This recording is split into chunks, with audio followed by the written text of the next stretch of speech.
magandang araw po sa inyong lahat. Salamat po sa Diyos sa araw na ito. Mga investor, i-update ko lang po kayo sa project po namin dito sa may Monteverde East, sa may Montalban. Yun. Ano po siya, may mga residential lot pa po at saka commercial lot.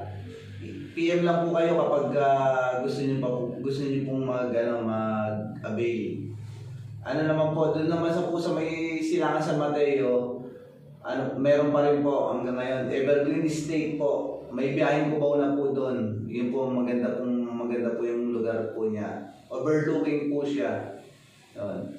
At saka po sa may Baras Rizal po, may mga farm lot din po kami doon. May residential lot, may commercial lot po.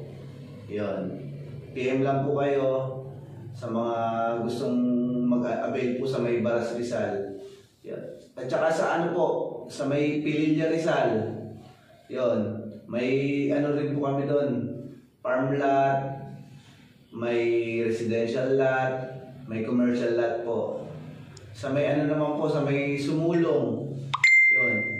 Sa may Sumulong highway sa may Antipolo, may po siya, puro commercial lot po pagkakailangan niyo mag-business. Yon. Tsaka po, maganda po doon. May pa po pala kami sa may East Bel Air, kung gusto niyo po. At saka meron pa po pala sa may Villa 1 sa San Mateo, Gitnang Bayan. Kung gusto niyo pong may nagpasuyo po sa akin kung gusto niyo mag-avail. Ako pala si Banlar Sabal.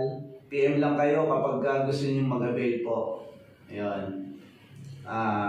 Binabati ko nga po pala ng Happy Christian New Year yung mga taga MCGI po. Bukas na po yun. Tsaka Happy SPBB po. Happy pasalamat po. Ayan. Salamat po sa Diyos sa araw na ito. Ingatan po. Bye-bye.